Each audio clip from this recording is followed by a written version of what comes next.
Juice. 2050 stays sick off at the game, bro. Still on a mission, still love to help, still listen. Still sending big cuz hot wing plates to the prison. Still don't know it all, still learning, still trying to get it. Still hunting by the past, still trying to find a way to fix it. Still about the business, still a drop everything in an instant.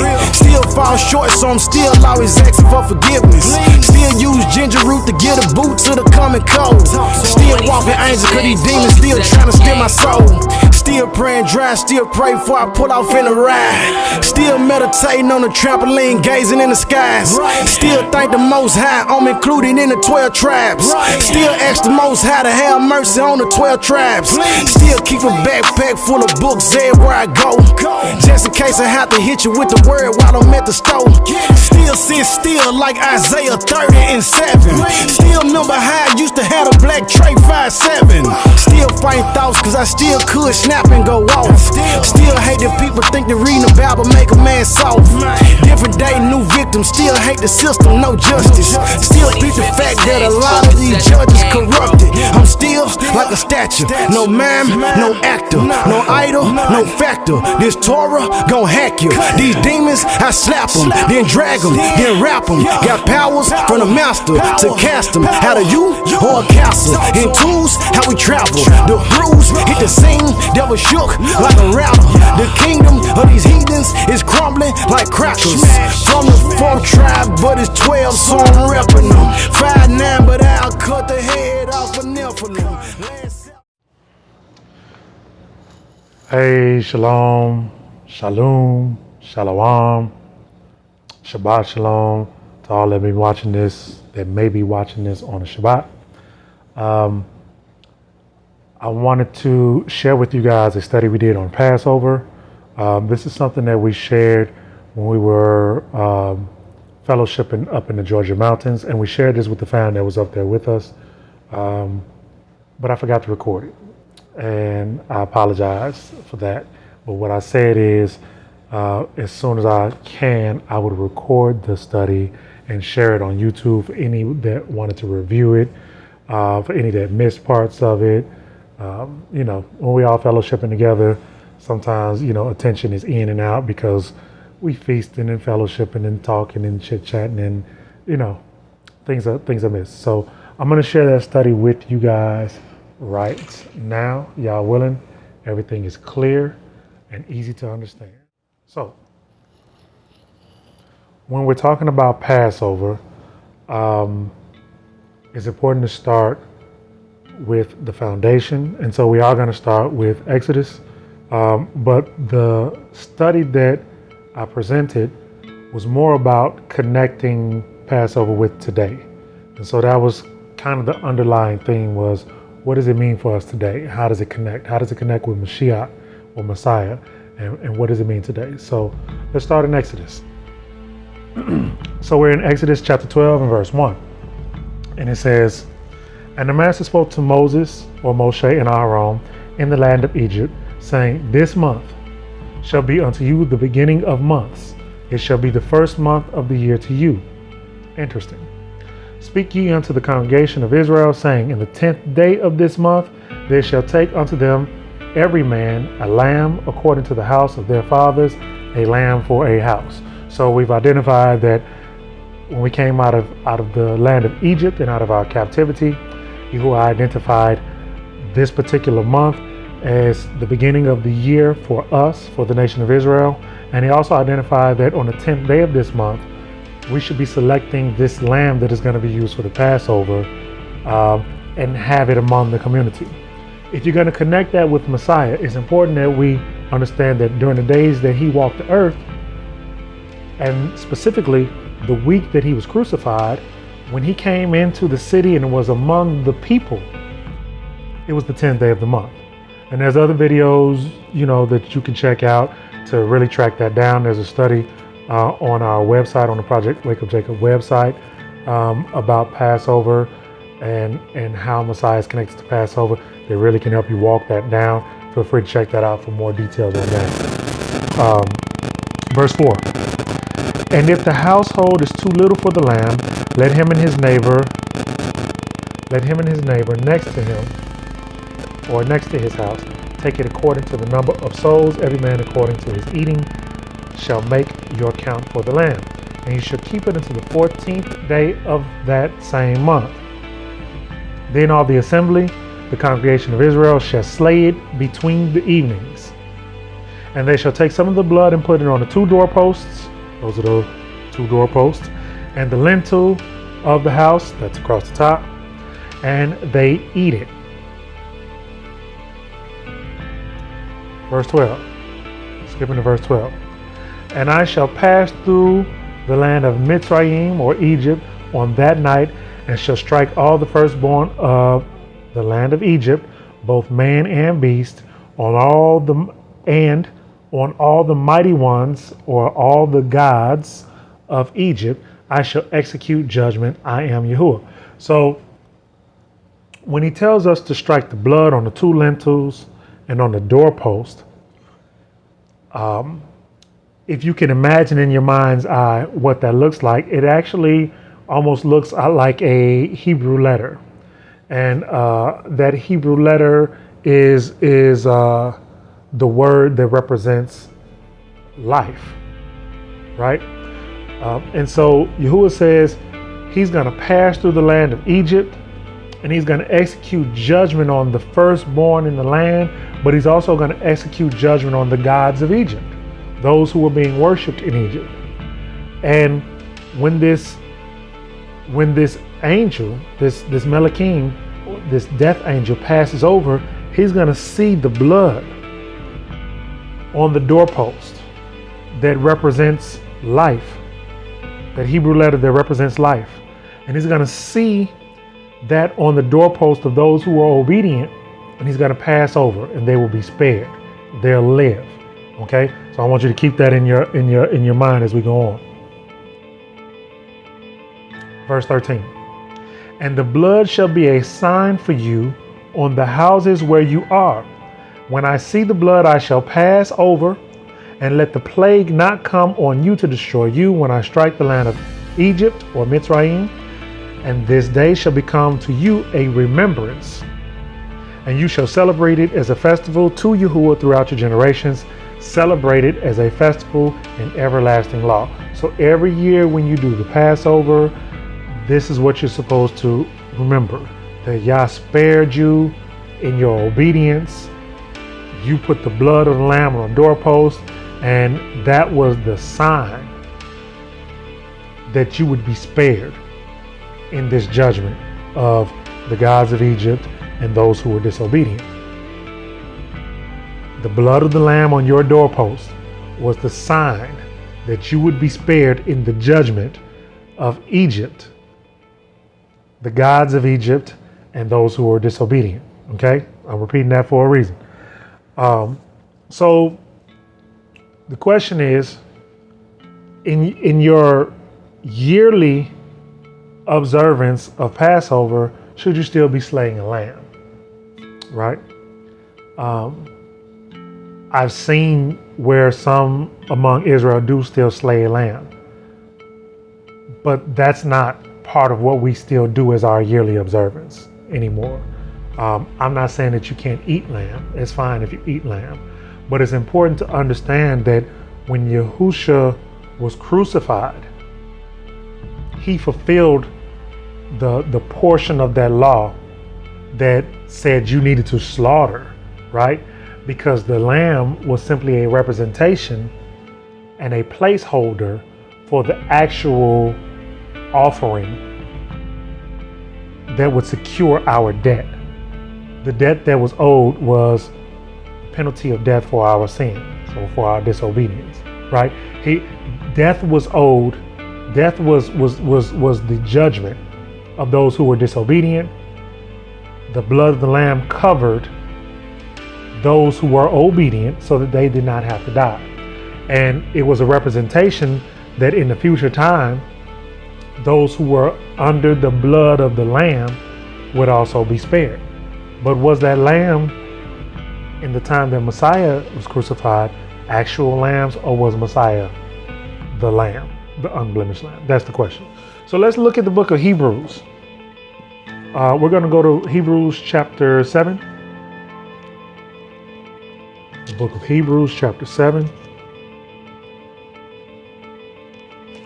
Starting at verse 1. And I want to go through this very carefully because, bear with me, y'all. It's easy to misunderstand some of what's being written in the book of Hebrews if you skip around. So I don't want to skip around. We're going to read chapter 7, chapter 8, chapter 9, and chapter 10. So bear with me, okay? Starts off talking about Melchizedek or Melchizedek. Melchizedek. We can have a separate conversation about Melchizedek, which is a good conversation to have, but I don't want to lose the point of what we're going here. So let's start off in verse 7. Chapter 7, verse 1. It says, "For this Melchizedek, sovereign of Shalem, or King of Peace, priest of the Most High, Elohim, who met Abraham returning from the slaughter of the sovereigns and blessed him, to whom also Abraham gave a tenth part of all, his name being translated indeed first King of Righteousness, and then also King of Peace." That is sovereign of peace, or sovereign of Shalem, that is King of Peace. Without father, without mother, without genealogy, having neither beginning of days nor end of life, but having been made like the Son of Elohim, having been made like the Son of Elohim, remains a priest for all time. That's important. Once he's made into this likeness, having been made like the Son of Yah, then he remains a priest for all time. Now see how great this one was, to whom even the ancestor Abraham gave a tenth of the choicest booty. And truly, those who are of the sons of Levi who receive the priesthood have a command to receive tithes from the people according to Torah, that is, from their brothers, though they have come from the loins of Abraham. However, the ones whose genealogy is not derived from them received tithes from Abraham, and blessed the one who held the promises. And it is beyond all dispute that the lesser is blessed by the better. And here it is, men who die, they receive tithes, but there it is someone of whom it is witnessed that he lives. And one might say that through Abraham, even Levi, who received tithes, gave tithes. For he was still in the loins of his father when Melchizedek met him. Truly then, if perfection were through the Levitical priesthood, for under it the people were given the Torah, why was there still need for another priest to arise according to the order of Melchizedek, and not be called according to the order of Aharon?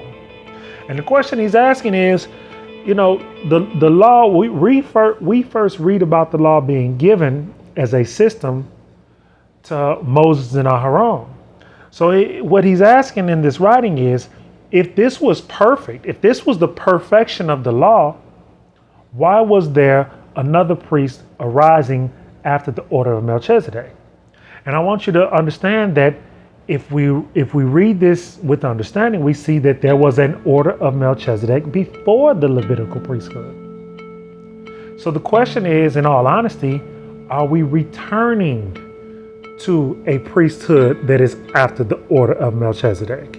Because it was established before the Levitical priesthood.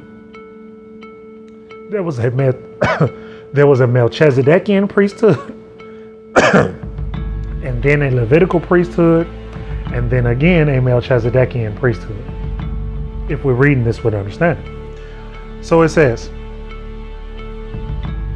for the priesthood being changed of necessity, there takes place a change of the law also.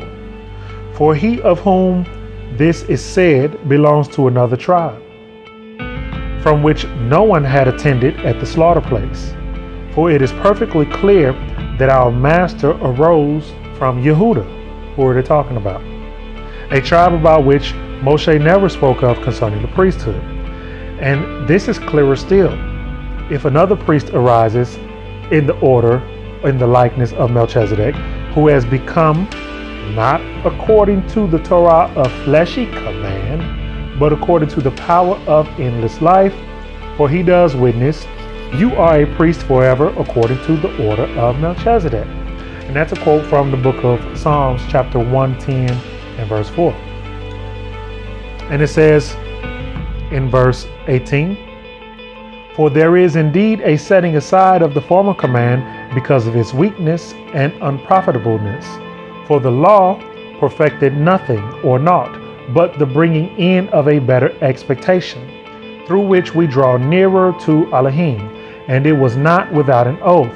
For they indeed became priests without an oath, but he became priest with an oath by him who said to him, Yahuah has sworn and shall not regret, you are a priest forever according to the order of Melchizedek.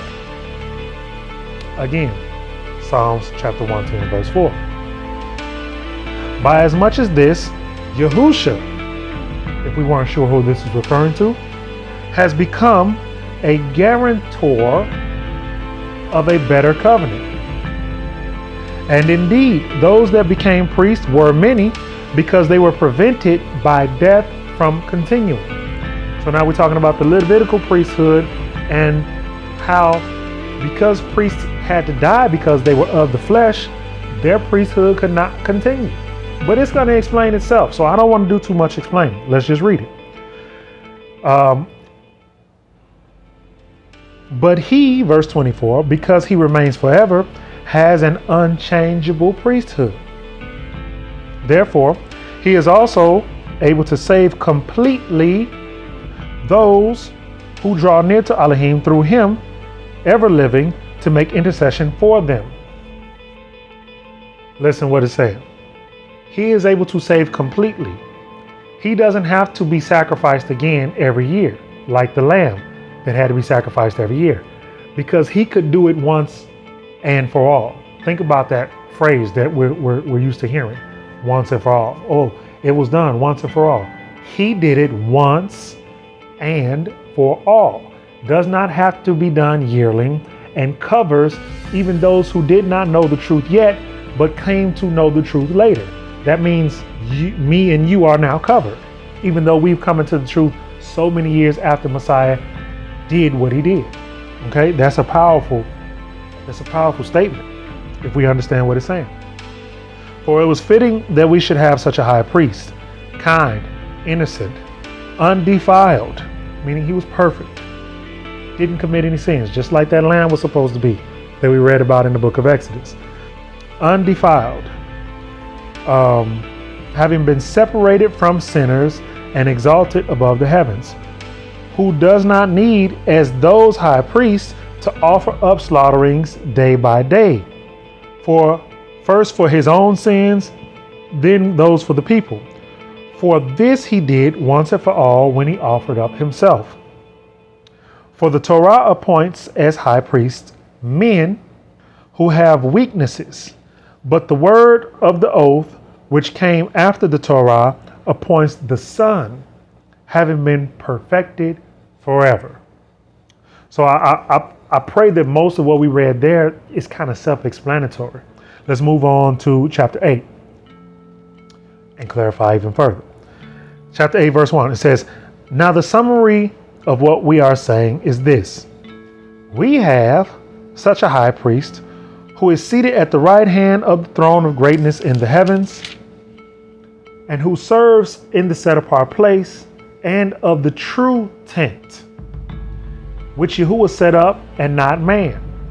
Comparison is of the tent of the temple that is in the heavens compared to the temple that was established by Moses in earth, that was built with the hands of man. Listen what it says. For every high priest is appointed to offer both gifts and slaughterings, so it was also necessary for this one to have somewhat to offer. For if indeed he were on earth, he would not be a priest, since there are priests who offer up the gifts according to the law, who serve as a copy and shadow of the heavenly, as Moshe was warned when he was about to make the tent. For he said, see that you make all according to the pattern shown to you on the mountain. Exodus 25 and 40. Moses was given a pattern when he went up into the mountains. And he said, see that you make it exactly like I showed you. Why? Because it was a shadow. It was a mirror of what was in the heavens, right? And so if the temple was a mirror of what was in the heavens, the physical high priests were also mirroring a high priest that was in the heavens, or the Shamayim. That's what I want us to begin to get here. Something that was going on in the heavens was being mirrored here in the earth, in the flesh. Okay? Verse 6. But now he has obtained a more excellent service, inasmuch as he is also mediator of a better covenant, which was constituted on better promises. For if that first covenant had been faultless, then no place would have been sought for a second. Now in that verse in 7, it's not saying that there was a problem with the covenant. It was a problem with the people who were supposed to be keeping the covenant. Yah held up his end of the agreement. Yahusha held up his end of the agreement. It was us, it was Israel who broke the covenant. So that was the fault that's being discussed here. It's not that the contract was wrong or in error in any way. It was that we didn't hold up our end of the bargain. 7. 8, I apologize. For finding fault with them, that confirms what we just said, finding fault with them, not it. He says, see, the days are coming, says Yahuah, when I shall conclude with the house of Israel and with the house of Yehudah a renewed covenant. I will renew the covenant. I'm not going to change the covenant. I'm not going to make a new covenant that is different. I'm going to renew the covenant that I made with them before. Very key point. Not according to the covenant that I made with their fathers in the day when I took them by the hand to lead them out of the land of Mitzrayim, because they did not continue in my covenant, and I disregarded them, says Yahuah. But this is the covenant that I shall make with the house of Israel after those days, says Yahuah, giving my laws in their mind, and I will write them on their hearts, and I shall be their Elohim, or their power, and they shall be my people. And they shall by no means teach each other his neighbor, and each one his brother, saying, know Yahuah, because they shall know me, from the least of them to the greatest of them, because I shall forgive their unrighteousness and their sins and their lawlessness, and I shall no longer remember. Now that's a quote from Jeremiah 31, that's 33 through 34. And remember, we just read that it says that Messiah was a guarantor of this new covenant. Well, this is telling you what's going to happen once we're in the new covenant. It says the law is going to be written on our minds and in our hearts, and no longer will we have to teach each other, hey, you need to learn the law. You need to know about Yah. We need to learn how to love each other. We need to learn how to communicate with each other peacefully, in love, in meekness, in humility, in kindness. We won't have to tell each other those things, because we will be in the renewed covenant at that point. Everybody will know those things. We'll be teaching the Gentiles those things, but as far as the nation of Israel, those who are redeemed, we won't have to teach it to each other. So if you ever have a question as to whether or not we're in the new covenant yet, this just answered that for you. This answered that. 13. By saying renewed, he has made the first old. Now, what becomes old and growing aged is near disappearing, and that's where we're at now. What's becoming old and aged is near disappearing, which is the ordinances that cause us to look at everything that we were looking at in a fleshly manner as opposed to a spiritual manner. Okay? Chapter 9. Now, the first covenant indeed had regulations of worship and the earthly set apart place.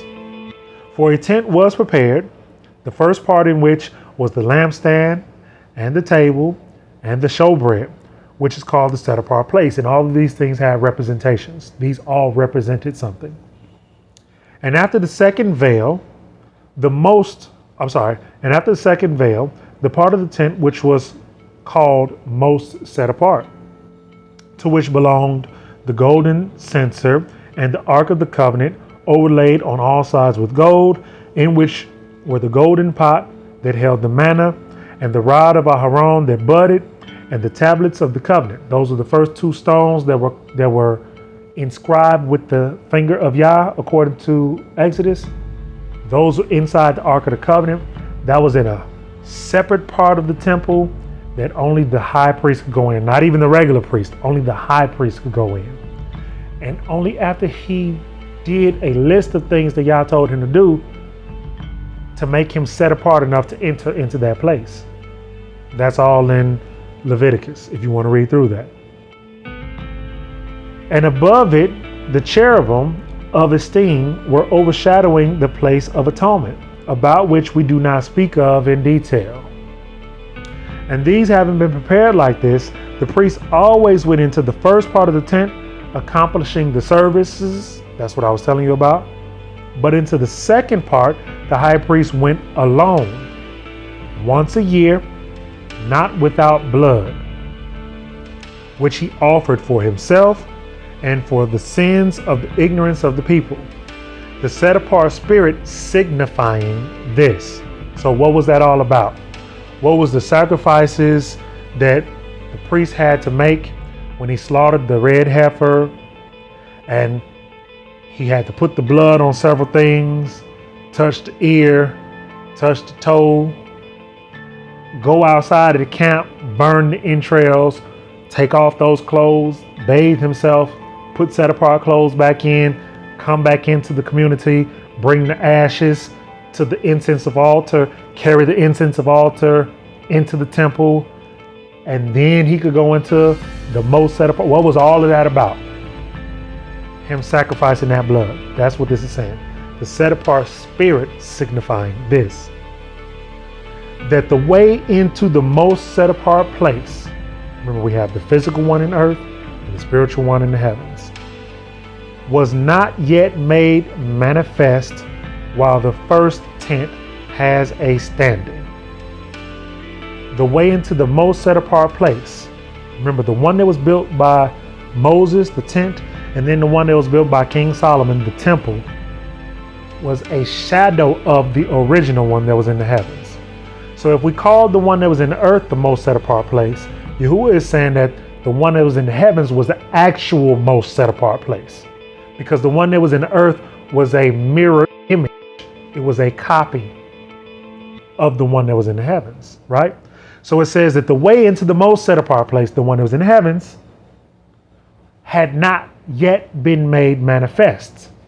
Even what was being done by the priests was only for that time.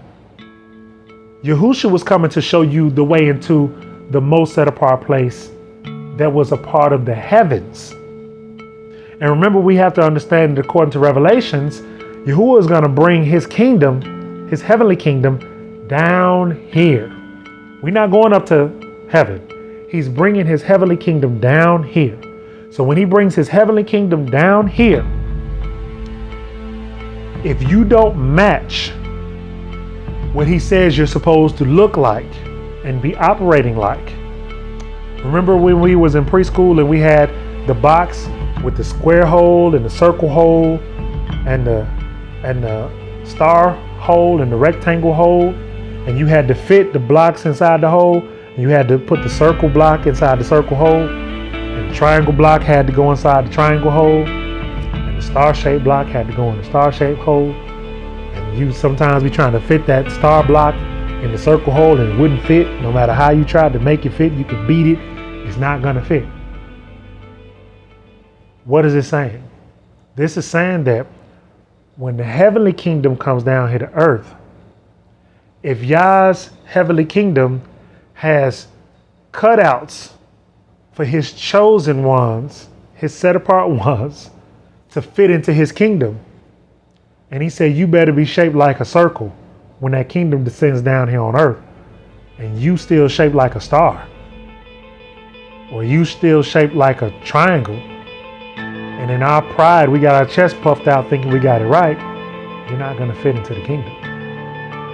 If he said you better be shaped like a circle, when that kingdom come down here, if you want to fit and you want to match what he said you better match, and you want to look like the image he said you better represent to go into his kingdom and be a part of that kingdom and that temple and those offerings, you had better be in his likeness by that time. Does that make sense? So, it says, the way into the most set apart place, I'm in verse 8, had not yet been made manifest while the first tent had its standing, which was a parable for the present time, in which both gifts and slaughters are offered, which are unable to perfect the one serving as to his conscience. So here we get into whether or not you need to still sacrifice a lamb in order to observe Passover today. Do you still need to sacrifice a lamb in order to observe Passover today? It's okay that you eat lamb. I want to be clear. I'm not saying that you can't eat lamb with your Passover meal. But is it fulfilling that Torah that said you needed to have a lamb unblemished of the first year, have it among the people? Is it fulfilling that? Or did Messiah fulfill that once and for all? That's what we're answering in the book of Hebrews here. Okay? So it says, gifts and slaughters, sacrifices, are offered which are not able to perfect the ones serving as to his conscience, only as to food and drink, and different washings, and fleshy regulations imposed until a time of setting matters straight. So it was never able to actually fulfill. It was giving you drink offerings and regulations of washing and garments, or washing of garments, and fleshy regulations. And it was supposed to give you an understanding of what Messiah was going to do when he came. But then you had to understand that when Messiah came, these were the things he was fulfilling. He matched all of those regulations in his sacrifice. He matched all that. So it says, until a time of setting matters straight. Verse 11. But Messiah, having become a high priest of the coming good matters, those that we just spoke of, through the greater and more perfect tent, not made with hands, that is, not of this creation, entered into the most set apart place once and for all. That the greater and more perfect tent, not made with hands, that is, not of this creation. So he entered into the tent in actual Shamayim, or the heavens. Entered into the most set apart place once and for all, not with the blood of goats and calves, but with his own blood, having obtained everlasting redemption for us. I'm adding the for us, but that's what we have to understand. He obtained everlasting redemption. Your requirement to be covered by that blood at this point is not for you to slay another bull, colt, calf, lamb, bull, calf, goat, or lamb, but to, number one, believe that Messiah did this, and two, be obedient. Those are the requirements. Believe that Messiah did this once and for all, and follow the law. Don't sin. So each year when you come up to those times where a sacrifice is required, Yahusha did it. He did it then for each year when you need it. It's done. And each year you should go over with your children and those who don't understand how Yahusha is fulfilling it. Even that year, this year, then and every year since, until his return. Okay?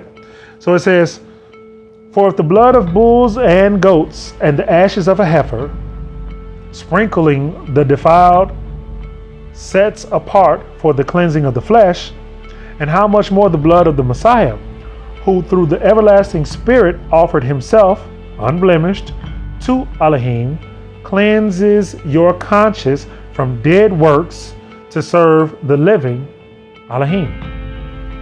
And because of this, he is the mediator of a renewed covenant, so that death having taken place for the redemption of the transgression under the first covenant, those who were called might receive the promise of everlasting inheritance.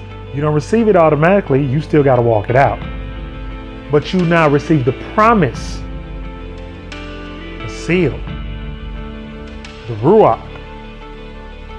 That's what you can receive if you are obedient. That's what we're striving for. The seal that is the word, the Ruach, Yahusha. Okay? So he says,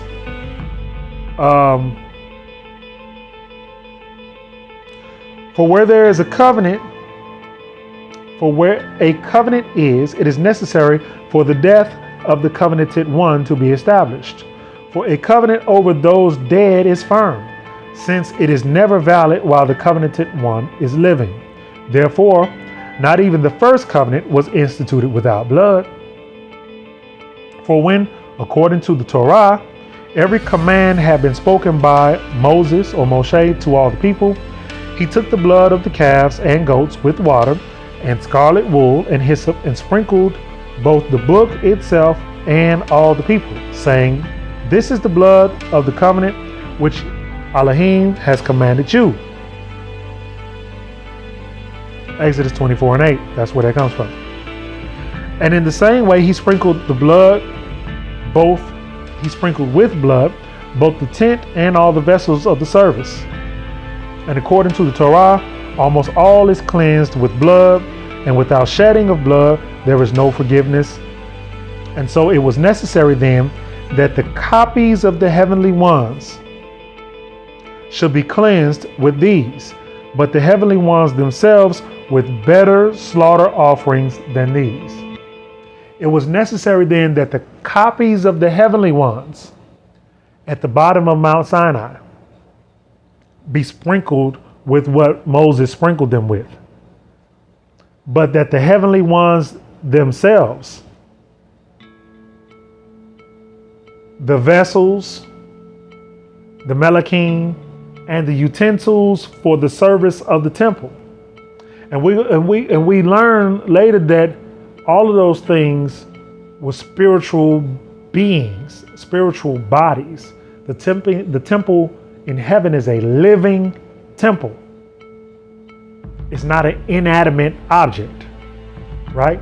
So all of those are living beings that is said must be sprinkled with offerings that are better slaughter offerings than the physical blood of bulls and goats, which goes back to my saying that even in the temple that was here on earth, each one of the things that was in the temple that the Most High told Moses, make sure you do this exactly as I tell you, all had spiritual representations for us to understand. What did these instruments in the temple represent?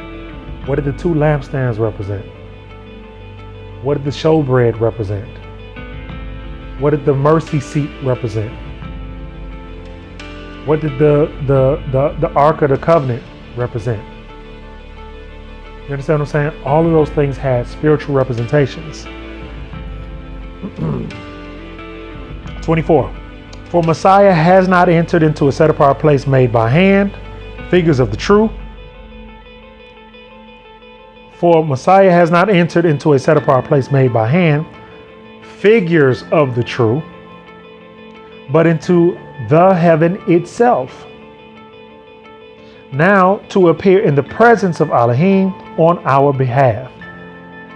Not that he should offer himself often, as the high priest enters into the set apart place year by year with blood that is not his own, for if so, For if so, he would have had to suffer often, yearly, since the foundation of the world.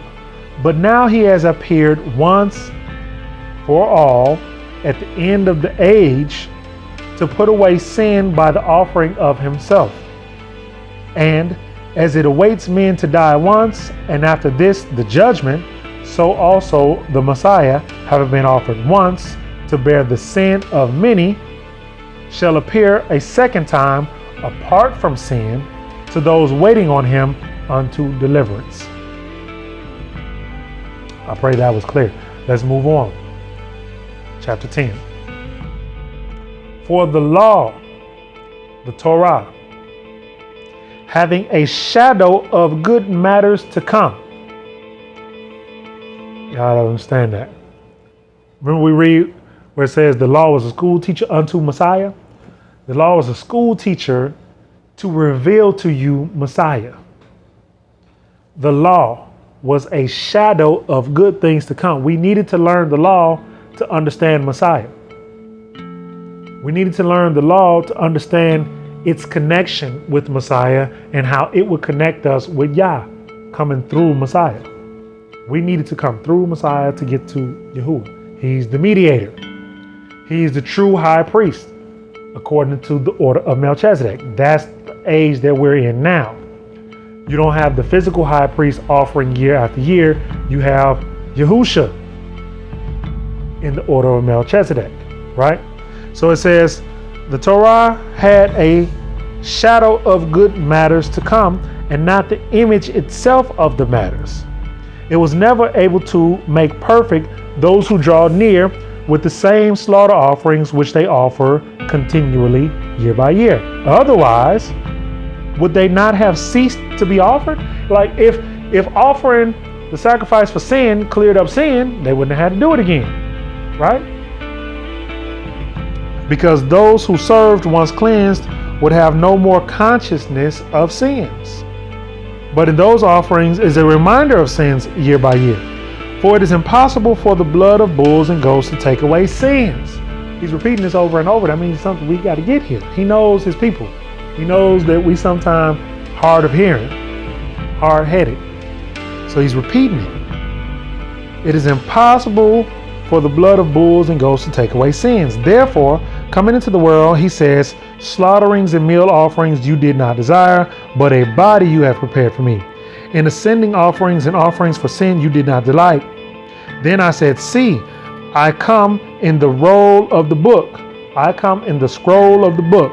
It has been written concerning me to do your desire, O Elohim.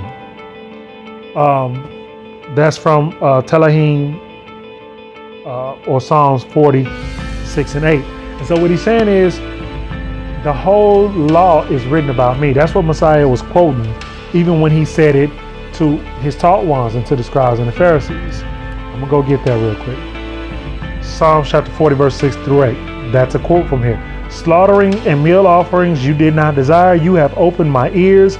Ascending offerings and sin offerings you did not ask for. Then I said, see, I have come in the scroll of the book. It is prescribed for me. I have delighted to do your pleasure, O my Elohim, and your Torah is within my heart. I have proclaimed the good news of righteousness in the great assembly. This is Dawid speaking through the inspiration of the Spirit. But he's speaking the words as if they come straight from the mouth of the Word. You understand what I'm saying?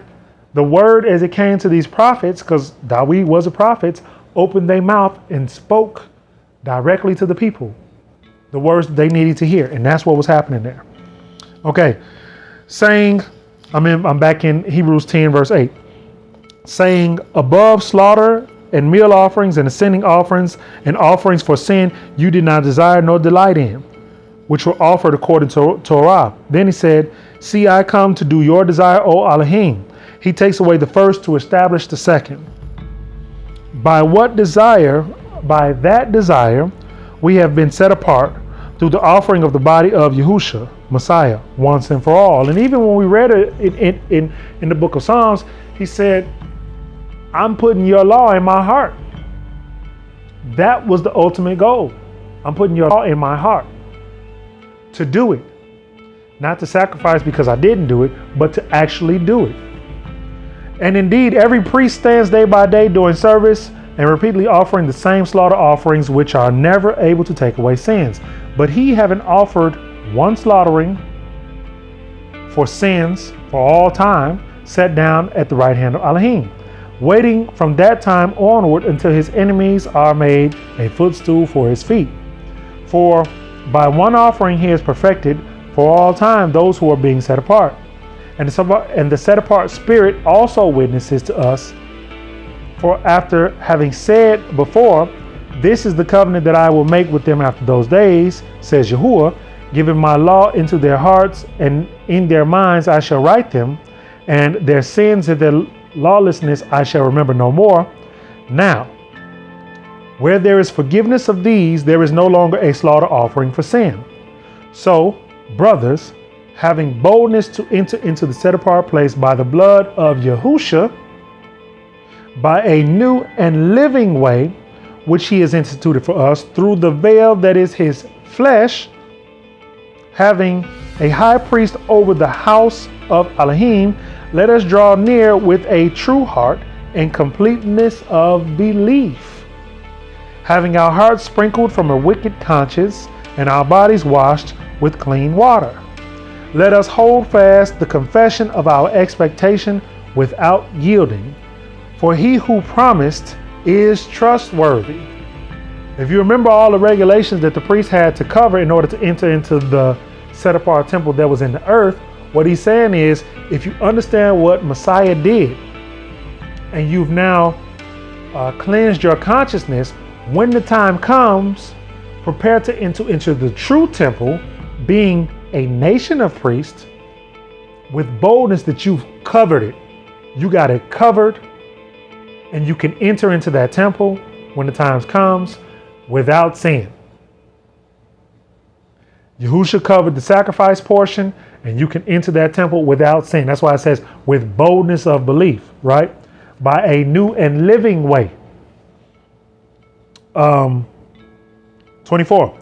And let us be concerned for one another in order to stir up love and good works, not forsaking the assembly of ourselves together, as is the habit of some, but encouraging, and so much more as you see the day coming near.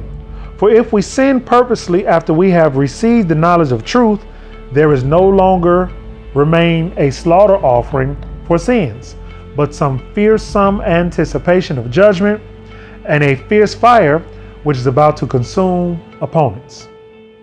Anyone who has disregarded the law, if you thought that this would say you didn't have to follow the law anymore, here's clarification.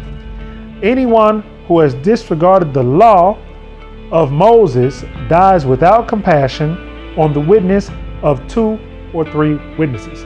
So this was never saying that you could now sin, now that Messiah has did what he did for us, right? It never did away with what they refer to as the law of Moses, which was Yah's law. It was just instituted through Moses, reinstituted through Moses, to be clear. How much worse punishment do you think shall he deserve who has trampled the Son of Yah underfoot and counted the blood of the covenant by which he was set apart as common and insulted the spirit of favor? You don't need to sacrifice anymore. We don't need to sacrifice here and count Messiah's blood as common. You also shouldn't sin and think that you can use his blood to keep redeeming you from sin, thereby making his blood common. That's what this is saying. For we know him who has said, vengeance is mine, I shall repay, says Yahuah, and again I shall judge his people. It is fearsome to fall into the hands of the living Elohim. But remember the former days, when after you were delighted, you endured a great struggle with sufferings, On the one hand, you were exposed to the reproaches and pressures, and on the other hand, you became sharers with those who were so treated.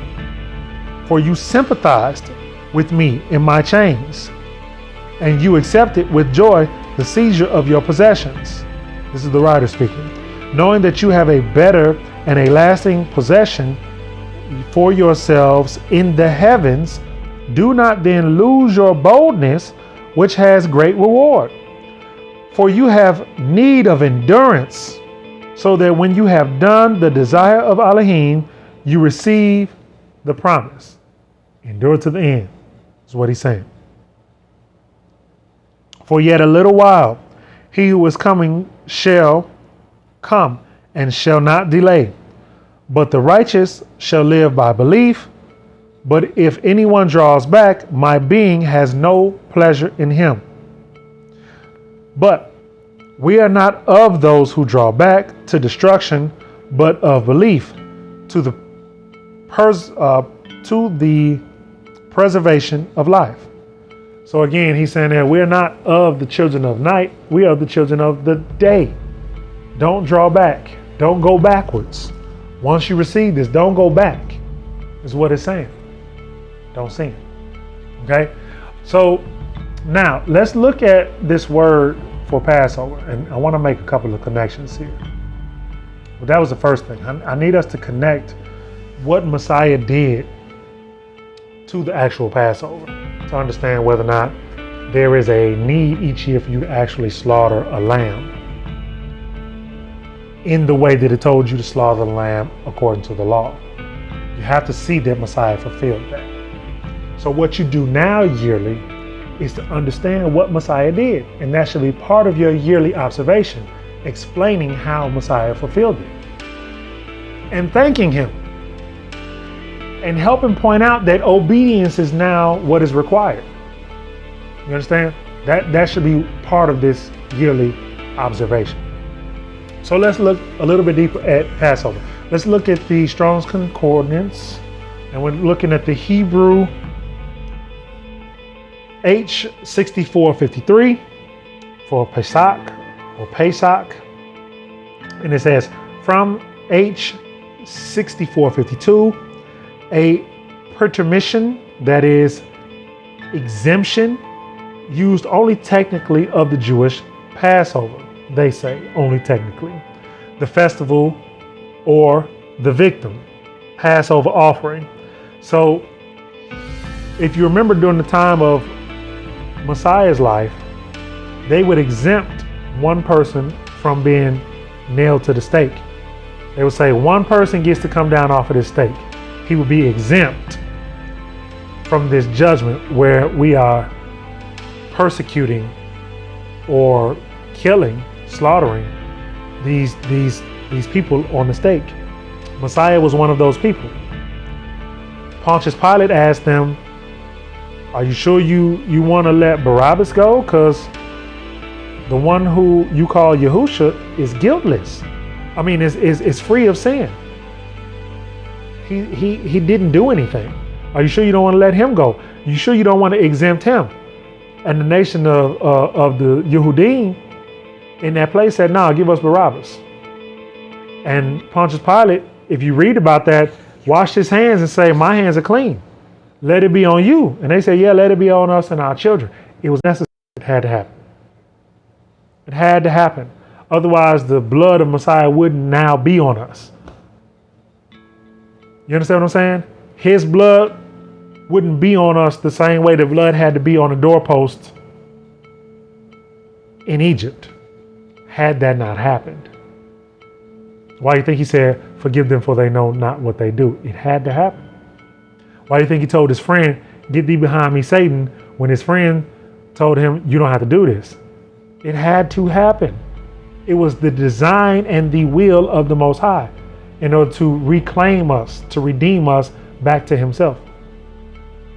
You understand? That's part of this understanding. So it says from H6452, let's look at that then. H6452 says a primitive root to hop, that is figuratively to skip over or to spare. By implication, to hesitate Also literally to limp or to dance, to halt, to become lame, to leap or to pass over. So I don't like the fact that they said figuratively, because we see that's exactly what happened in the Exodus account. Those houses that had the blood were passed over, were hopped over, were skipped over, were exempt from the judgment. We need to understand that. There was an exemption from judgment. That's part of this observation. Let's look at another word and compare it. Let's look at the word Hebrew. In the Hebrew, it's Eber or Aber, H5677. It actually is derived from, let me get my notes here, H5680. But when you dig into that, it's going to take you to H5677, which is Aber. Same as H5676, Eber, the name of two patriarchs, and four Israelites, Eber. Let's look at what it's a derivative of. We got to dig to the root. It's like etymology, word etymology, right? So we looked at that. Now let's look at what it comes from. It says it comes from H5676. Let's read that and see if you hear anything familiar in what we just read about in the word Passover, right? We just read about Passover, what it means to exempt, to skip over, to pass over. Let's read this root of the word Hebrew. H5674, Abar, a primitive root to cross over. That's slightly different, right? But let's keep reading. Used very widely of any transition, literally or figuratively, transitively or intransitively, intensively or causatively, specifically to cross over. Specifically to cover, that is in copulation. So now let's think about marriage and how the husband covers the wife and the children. That's in copulation. He's the covering, right? We talk about the word Hebrew. So who do you think the Hebrews cover? Who do the Hebrews cover by joining with the Hebrews? It's another question, just for you to consider. Food for thought. Continuing.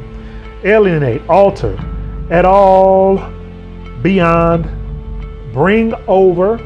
So now, don't just mean to cross over, but it also has a root in the understanding of to bring over. So now I'm crossing over, but I'm bringing somebody over with me, or to bring through. So I'm bringing somebody over as a Hebrew, but I'm also bringing someone through something.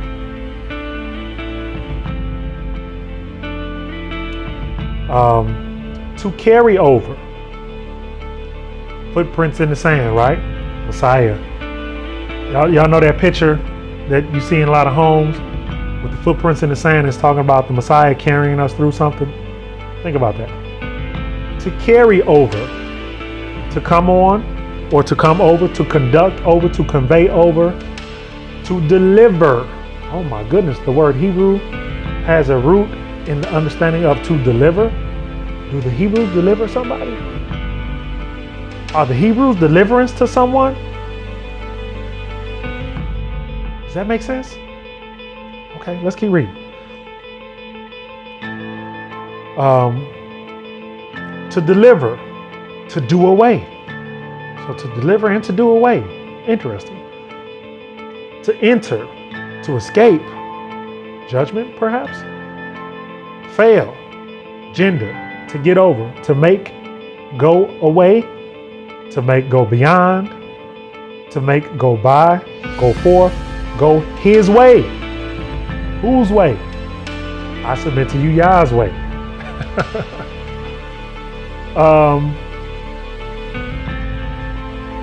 In, on, over, through. Have a way, more. Lay, metal, overrun. To make partition. To make partition. To cause, to give, make to, or make over. Pass, passage, pass along, pass away, pass beyond, pass by, passenger, pass on, pass out, pass over, or pass through. Cause to make. To cause to make. Proclamation. To cause to make proclamation. You know, wheels should be spinning here as we're reading. And you have to understand Hebrew is such a dynamic language that depending on the context of the conversation, this word can mean all or a combination of these things. What are we talking about? Is what you have to ask when we're having that conversation. Or when you're reading a passage. Or when you're trying to understand what Yahuah is telling us in reading a passage. To shave.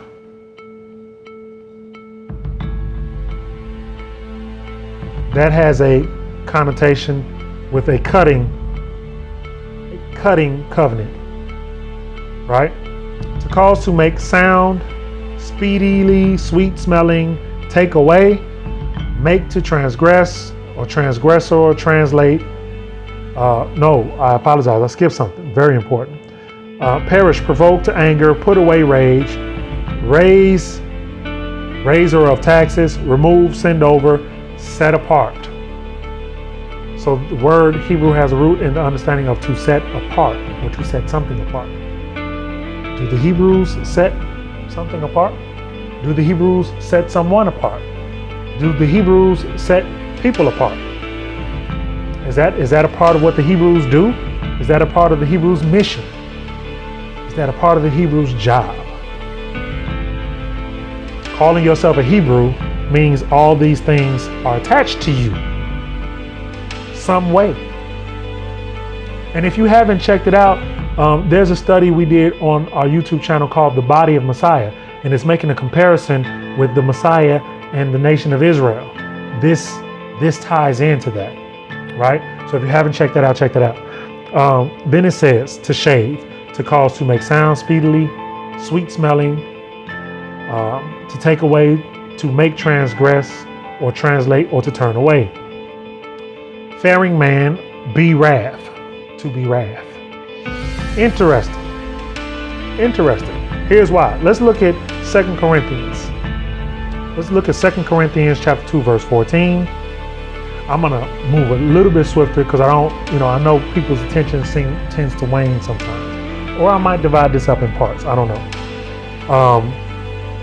2 Corinthians chapter 2, verse 14, 15, and 16 says, but thanks be to Elohim, who always leads us, Hebrews, Israelites, on to overcome in Messiah and manifest through us the fragrance of his knowledge in every place. So he manifests through us the fragrance of the knowledge of Messiah in every place. How do they get to know Messiah? Through us. Next verse. Because we are to Elohim the fragrance of Messiah among those who are being saved and among those who are perishing. To the one we are the smell of death to death, to the other we are the fragrance of life to life. And who is competent of these? Are you competent, Hebrew Israelite? Are you doing your job? We just read in the root of the word Hebrew, to make transgressors turn away, to be wrath. We read about sweet smelling fragrances, right? We read all of that just in the understanding of what it means to be Hebrew or to attach Hebrew to yourself. Let's look at John. Let's look at the book. Let's look at what John said. Let's look at the book of Matthew, chapter 3, verse 11. This is what Yahuah, John, said. He says, I indeed immerse you in water unto repentance, but he who is coming after me is mightier than I, whose sandals I am not worthy to bear. He shall immerse you in the set apart spirit and fire. He, Messiah, can either immerse you in the set apart spirit, he can also immerse you in the flames. Can those who call themselves his body also be that to the nations? That's my question. Is there something to this here? Here's an example. Go to the book of Zechariah, chapter 9. Zechariah chapter 9. Is it possible that his people operate as the body of Messiah to the nations that are in the earth? And are the representation of Messiah in the earth? Are his people the representation of Messiah in the earth? That's a heavy statement. Because then you have to ask yourself, do I represent Messiah in my day-to-day activities? Do I represent Messiah in my day-to-day actions? Do you? When you speak to people, do you speak to people with love and compassion? With correction? With righteous correction? That's something we have to ask ourselves, each of us. Here's an example to see whether or not we see the nation of Israel acting as a body or a tool of the Most High in the earth. Verse 12, Zechariah chapter 9, verse 12. Return to the stronghold, you prisoners of expectation. Even today, I declare that I return double to you. For I shall bend Yehudah for me, and I shall fill the bow with Ephraim. I will bend Yehudah, and I will fill that bow that I'm calling Yehudah with Ephraim. So when I launch this attack, I'm using Judah and the 10 tribes. Ephraim is a poetic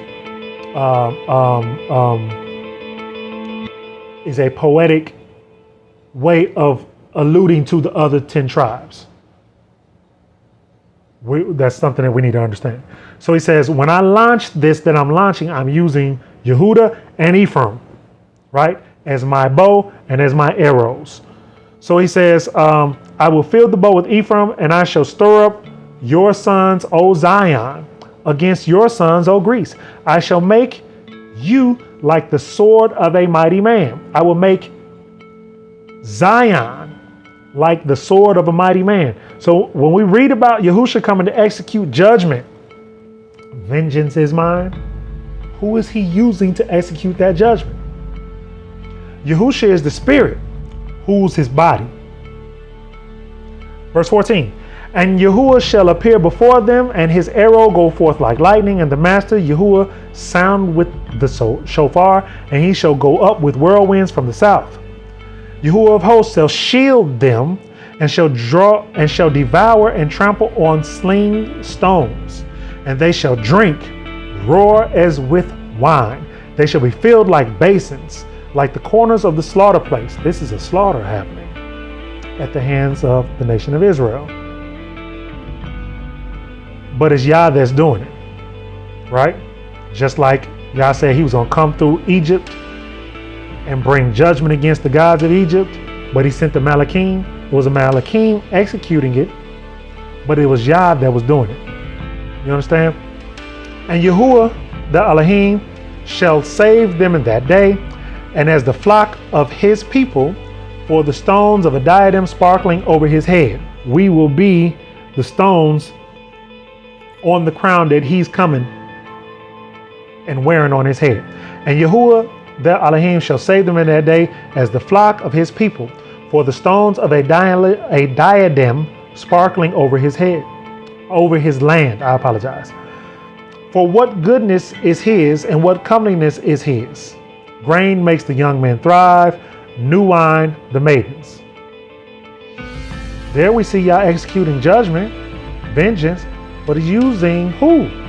He's using his people. Let's look at the book of Joshua. See where I'm going with this. Book of Joshua chapter 2 verse 1. It says, and Yahusha, son of Nun, secretly sent out 2 men from Shittim to spy, saying, go see the land of Jericho. And they went and came to the house of a woman, a whore. Her name was Rahab. And they lay down there. One of the things I like about recording lessons is we get to go a little bit deeper sometimes than, may allow for in person, because people get tired. So this you can always pause and come back if you feel yourself waning.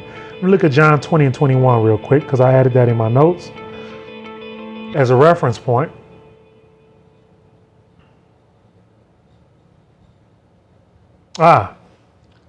So the reference there is Yahusha said,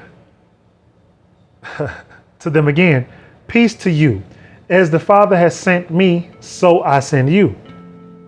As the Father sent Messiah into the earth, so I send you into the world.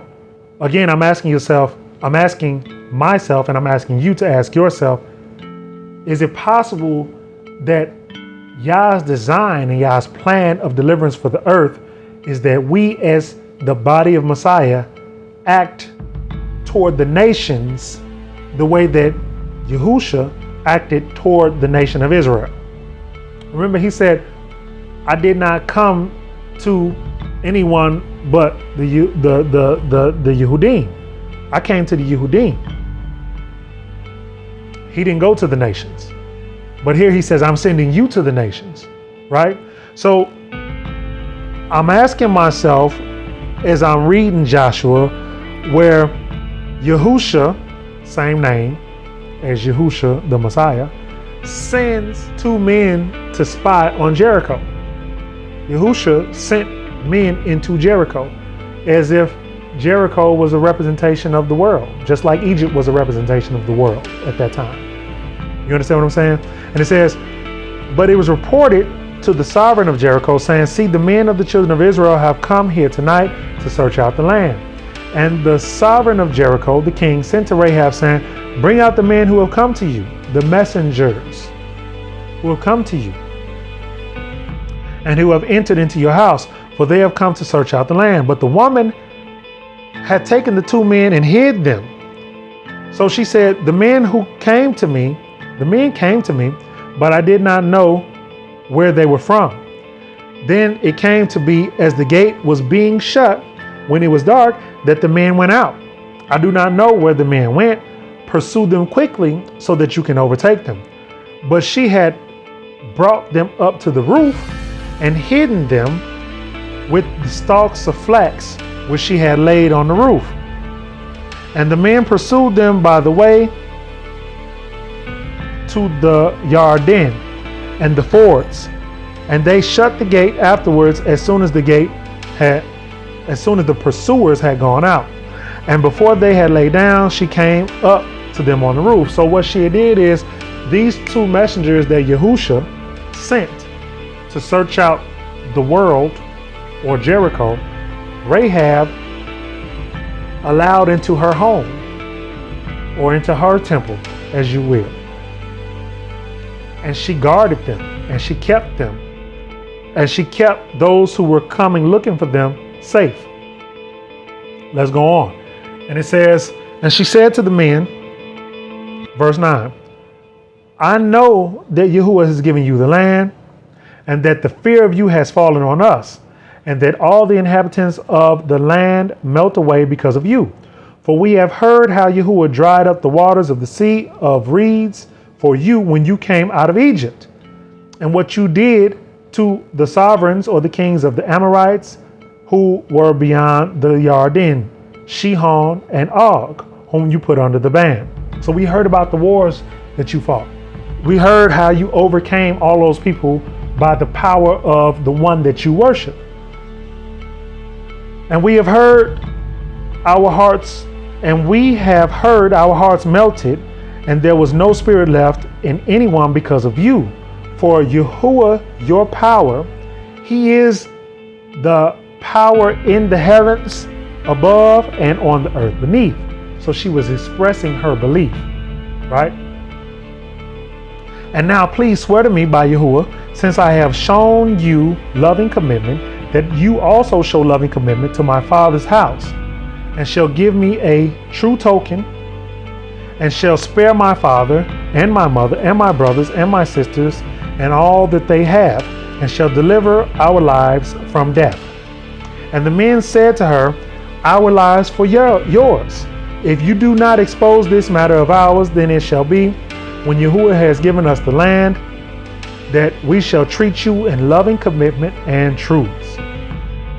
So she let them down by a rope through the window, for her house was on the city wall, and she dwelt on the wall. And she said to them, go to the mountain, lest the pursuers come upon you, and you shall hide there for 3 days, until the pursuers have returned, and afterwards go on your way.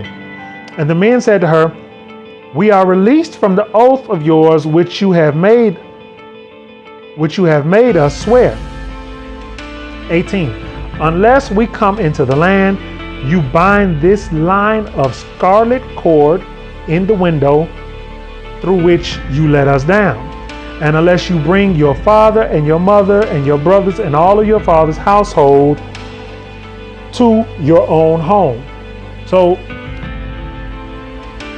we slow this stuff down so that we can make connections and see what's being said. And so let me ask you for a second, what color is scarlet? Like, these messengers have come into the land of Jericho. Yahusha has sent them.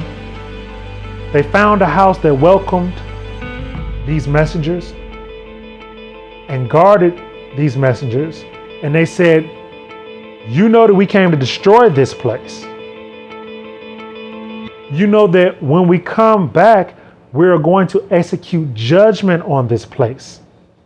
We, who represent the nation of Israel that's coming to wash over this land and judge it by war, by slaughtering, by death, by murder, not murder, by death. You know that's what we're coming to do. We'll spare your house if you put this red line outside your door, your window, so that when our people come over this land, they'll see that red line and they will pass over your house. And if you want any of your family members to be preserved and to be a part of this covenant that we're making to spare you, they need to be obedient to the words that we're agreeing to and be in your house. Remember in Exodus 12:23, Exodus 12:23 said, and Yahuah said, pass on and smite the Egyptians, and Yahuah shall pass on to smite the Egyptians, and shall see the blood on the lintel and on the two doorposts. And Yahuah shall pass over the door and not allow the destroyer to come into your house or to smite you. That's the same covenant that these two messengers are making with Rahab and her family. I pray y'all see that. Let's move on to 19. And it shall be that anyone who goes outside the doors of your house into the street, his blood is on his own hand. And we are innocent. And anyone who is with you in the house, his blood is on our head if a hand is laid on him. 20. And if you expose this matter of ours, then we shall be released from your oath which you made us swear. And she said, let it be according to your words.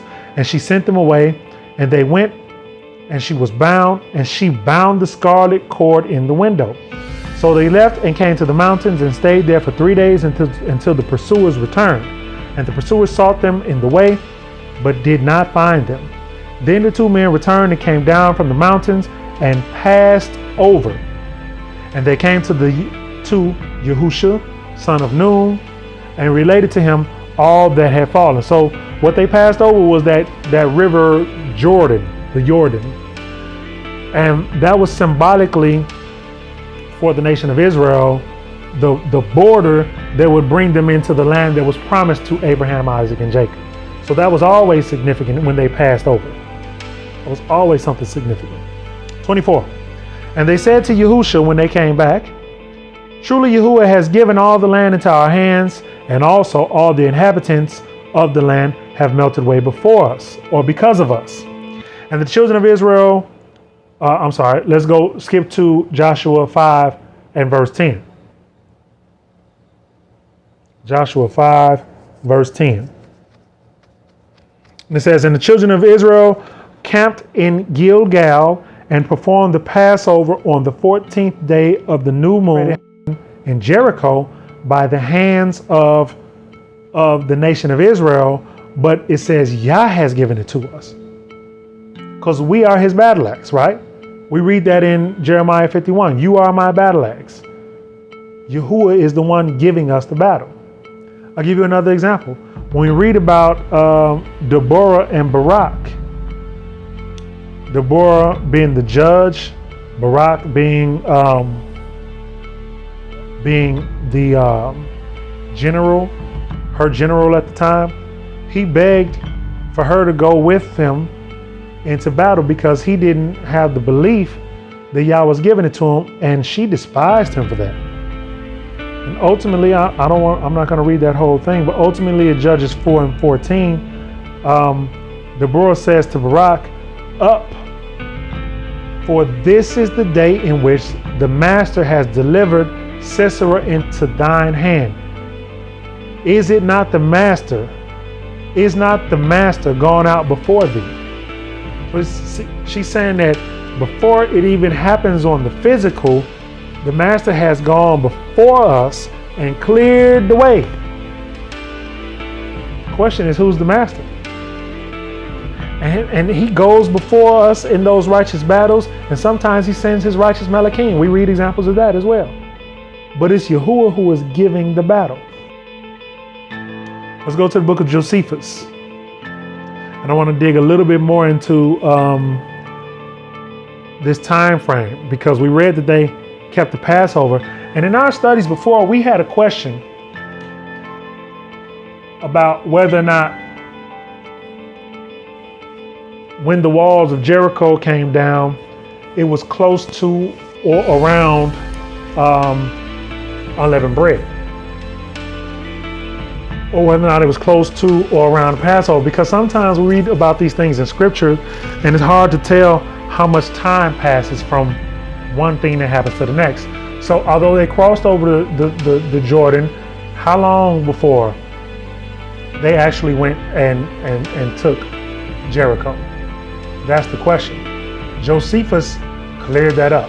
We thought that it may have been around Passover unleavened bread, but Josephus made it very clear. So I'm reading from the book of Josephus, and if you have a copy, you can read along with me. This is book 5, containing the interval of 476 years from the death of Moses to the death of Eli, chapter 1. I'm starting at section 3. If you don't have a copy of it, you can pull up a link to it and read it online. There are several places. I'll post a link in the description box of one of the places that I use very often to read books that I don't have a physical copy of. I do have a physical copy of this, but I also use the online version. And so chapter 1, book 5, containing an interval of 476 years from the death of Moses to the death of Eli, section 3.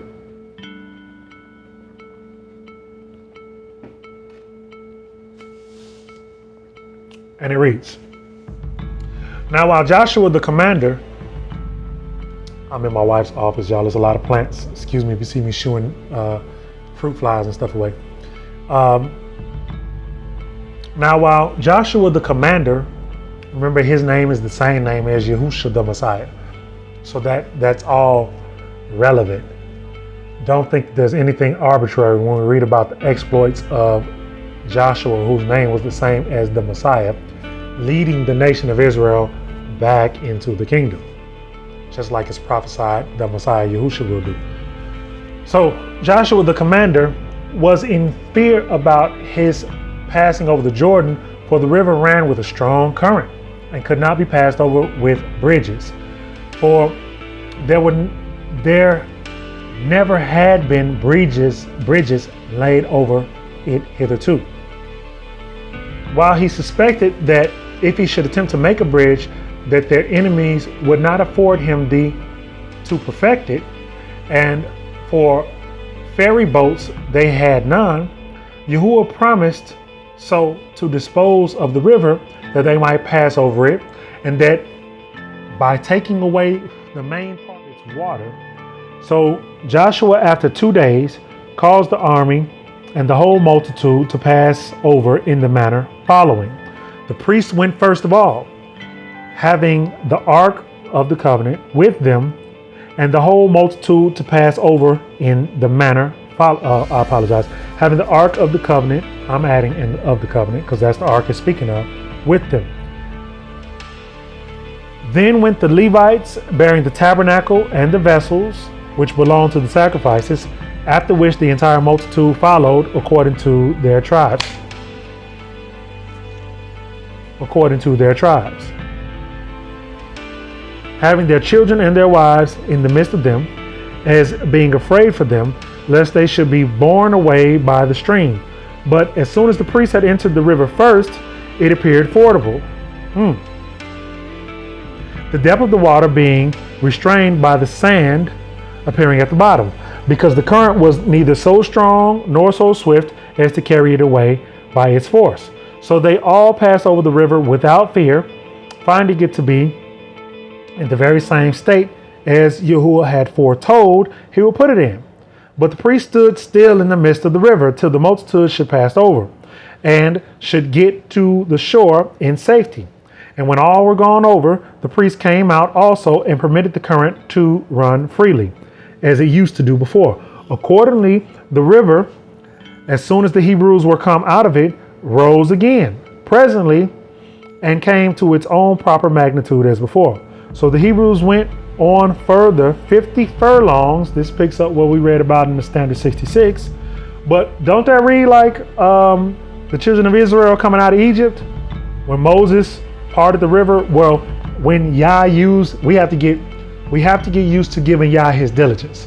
We have to get used to giving Messiah his accolades. You understand what I'm saying? Moses said, "Stand still and witness the deliverance of Yah." In Hebrew, Moses would have been saying, "Stand still and witness Yahusha."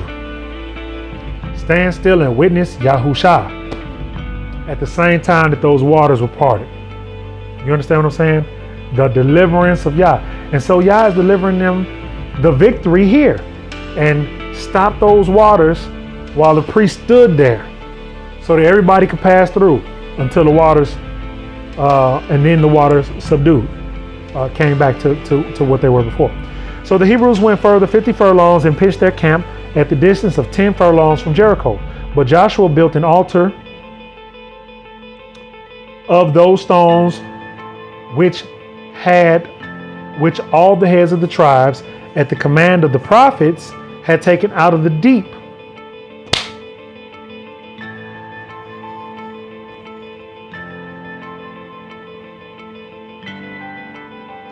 To be afterward as a memorial of the division of the stream of this river, and upon it offered sacrifice to Yahuah, and in that place celebrated Passover. So what's being said is, as they were crossing over, the prophets told them, while the water is subsiding, each tribe, the head of each tribe, get one of these stones that you could not have gotten had Yah not parted these waters, as a remembrance of what Yah did.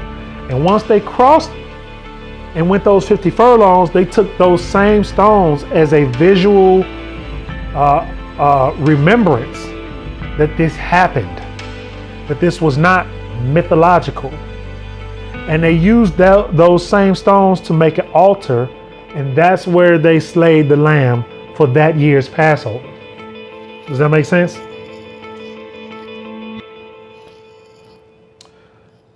And it says, and had great plenty of all things which they wanted hitherto, for they reaped the corn of the Canaanites, which was now ripe. This should be the beginning of years to you, Abib. The crops in the ear, the bud in the ear. This is the time of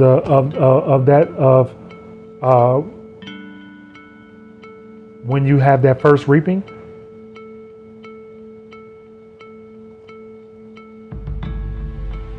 Which was now ripe, and took other things as prey. For then it was that their former food, which was manna, and of which they had eaten 40 years, failed them. So that's interesting too, because what that's saying is, once they crossed that river, once they crossed over, as the name Hebrew denotes, to cross over, they were back in their land. And being that Yah was giving it to them on the spiritual, even though it wasn't theirs on the physical yet, he stopped feeding them with the manna from heavens and said, you home now. You can eat from what's growing right here in your homeland. That is powerful. Let's go back to Joshua chapter 5. Verse 11. It says, and they ate of the stored grain and of the land on the morrow of the Passover, unleavened bread and roasted grain on this same day. And the manna ceased on the day they had eaten the stored grain of the land. And the children of Israel no longer had manna, but they ate food of the land of Canaan that year. 13.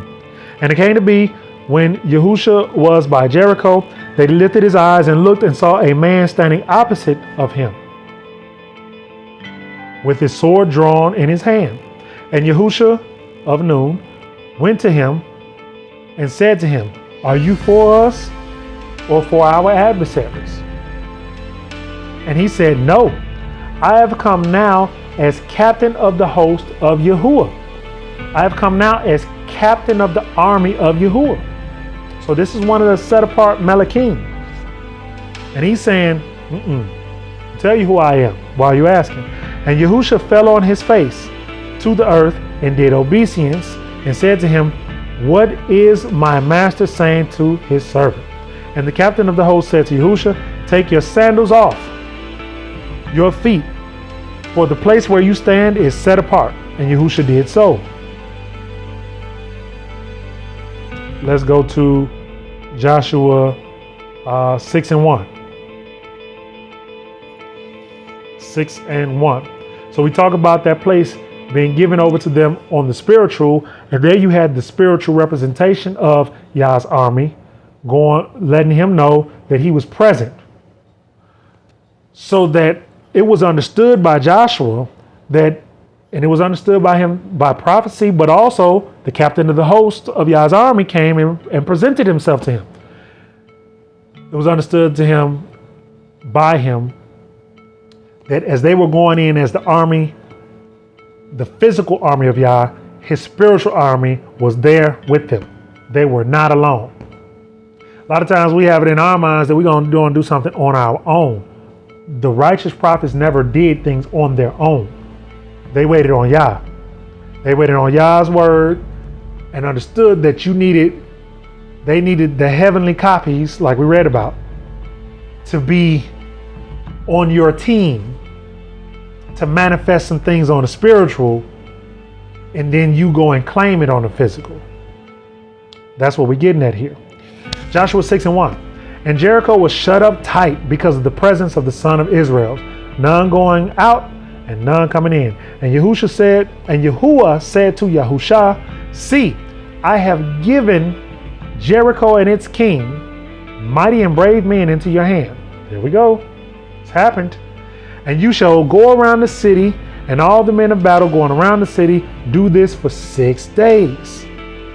And let 7 priests bear 7 shofar, trumpets, shofars, 7 trumpets of the Jubilees, before the ark, and on the 7th day go around the city 7 times. So you're going around the city once for 6 days, and on the 7th day you go around the city 7 times. Just had Passover the day before. Got it? Okay.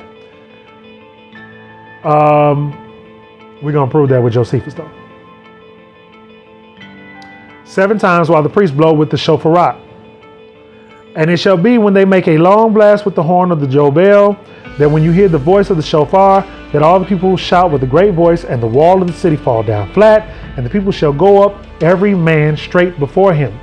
And Yahusha, son of Nun, called the priests and said to them, take up the ark of the covenant, and let 7 priests bear 7 shofarim of the Jobel, or the Yobalim, before the ark of Yahuah. And he said to the people, pass over and go around the city, and let him who is armed pass over before the ark.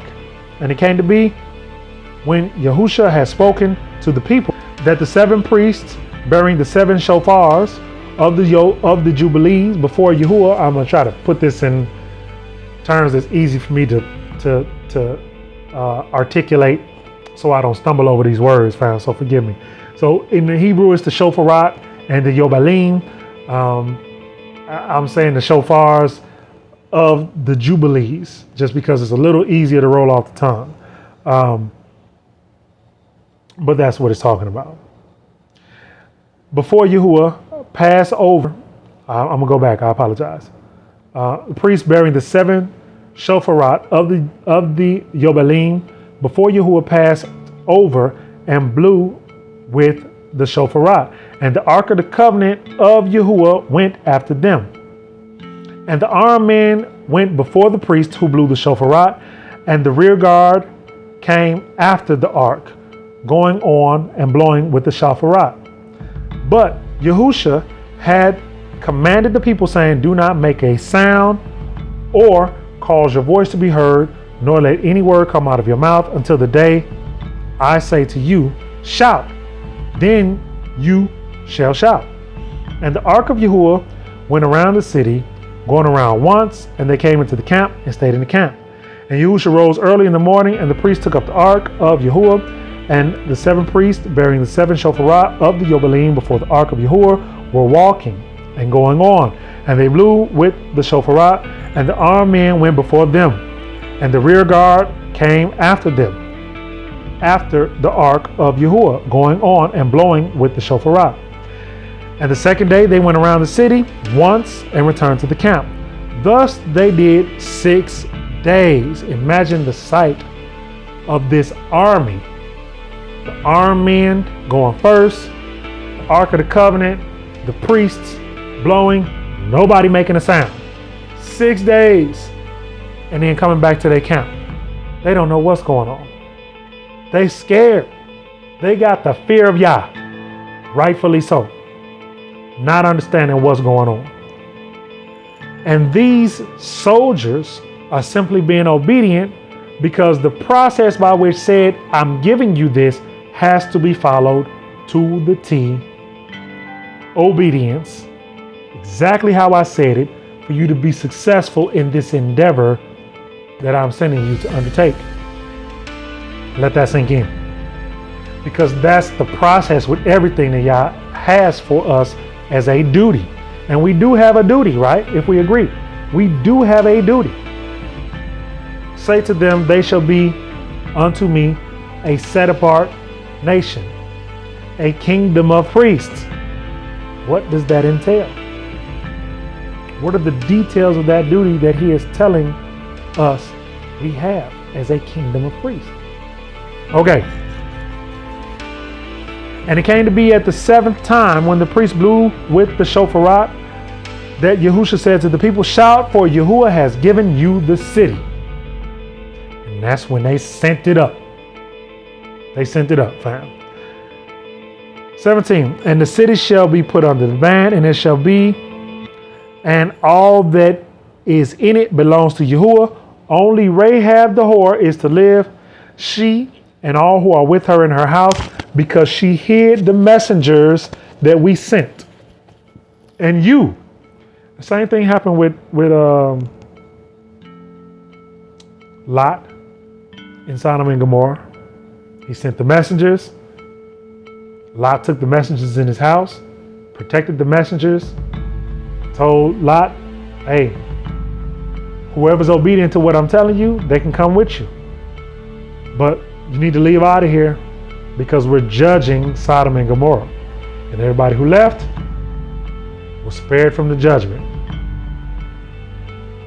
And everybody who did not leave, judgment was executed. Same thing. This is the pattern we're being shown. And you by all means guard yourselves from that which is under the ban, lest you come under the ban when you take of that which is under the ban, and make the camp of Israel a curse. Don't do that. And shall trouble it. But all the silver and gold and vessels of bronze and iron are set apart to Yahuah. They go into the treasury of Yah. Verse 20. And the people shouted when the priest blew the shofarat, And it came to be, when the people heard the voice of the shofar, and the people shouted with a great shout, that the wall fell down flat, and the people went up into the city, every man straight before him, and captured the city. And they put under the ban all that was in the city, both man and woman, young and old, ox and sheep, and donkey, with the edge of the sword. Put under the ban mean they slaughtered, they killed, they drew blood. That's what that means. 22. And the two men who had spied out the land, Yahusha said, go into the house of the woman, the whore, and from there bring out the woman and all that she has, as you swore to her. You just said the same thing that happened with Lot and his family. And the young men, the spies, went in and brought out Rahab and her father and her mother and her brothers and all that she had. So they brought out all her relatives and set them outside the camp of Israel. And they burned the city and all that was in it with fire. Only the silver and gold and vessels of bronze of iron they put into the treasury of the house of Yahuah. However, Yahusha kept alive Rahab the whore and her father's household and all that she had, and she dwelt in the midst of Israel to this day, because she hid the messengers whom Yahusha sent to spy out Jericho. And Yahusha warned them at that time, saying, cursed is the man before Yahuah who raises up and builds this city, Jericho.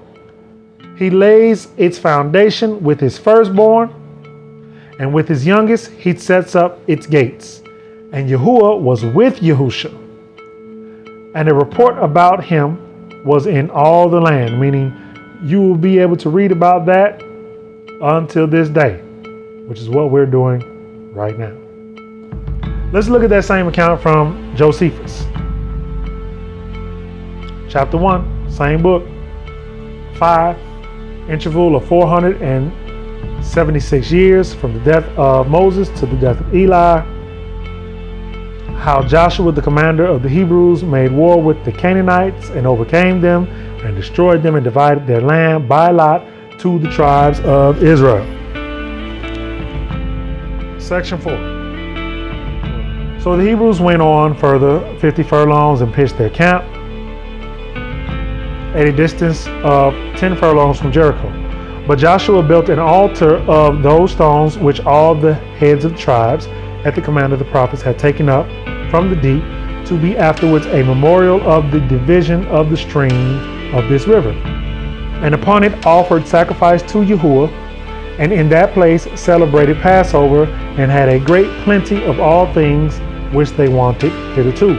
For they reaped the corn of the Canaanites, which was now ripe, and they took other things as prey, for then it was that their former food, which was manna, and of which they had eaten for 40 years, failed them. 5. Now while the Israelites did this, and while the Canaanites did not attack them, but kept themselves quiet within their own walls, Joshua resolved to besiege them. So on the first day of the feast of Passover, here we have it specifically being told to us, this is Passover, or it's unleavened bread. So the day after Passover. So Passover is between the evenings. The very next day is the first day of Passover. It is a set apart day. It is a day of feasting. So it says, the priest carried the ark around with some part of the armed men to be a guard to it. These priests went forward, blowing with their 7 trumpets, and exhorted the army to be of good courage, and went around the city with the Senate following them. And when the priest had only blown with the trumpets, for they did nothing more at all, they returned to the camp. And when they had done this for 6 days, on the 7th, Joshua gathered the armed men and all the people together and told them these good tidings, that the city should now be taken, since Yahuah would on that day give it to them, by the falling down of the walls and this of their own accord and without their labor. I mean, you're going to do this and the wall's just going to fall down. In order to show you the magnificence of his power, you're not going to have to go kick the walls down. You're not going to have to come blast the walls down. You're not going to have to do anything but do exactly what Yah said, and the walls are going to fall down. That should encourage you to go in then as his army, his physical representation of his army, and do what he told you to do. However, he charged them to kill everyone they should take, and not to abstain from the slaughter of their enemies, either for weariness or for pity, and not to fall on the spoil and be thereby diverted from pursuing their enemies as they ran away, but to destroy all the animals and to take nothing for their own peculiar advantage.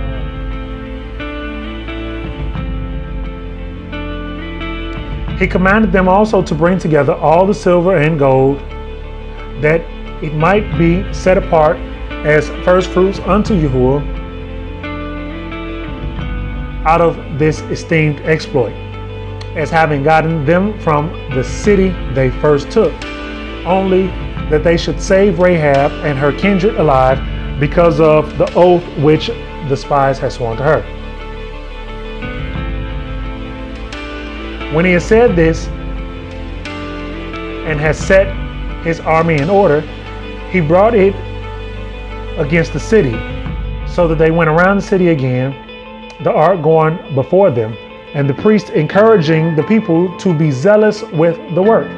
And when they had gone around it 7 times and had stood still a little, the wall fell down, while no instruments of war nor any other force was applied to it by the Hebrews.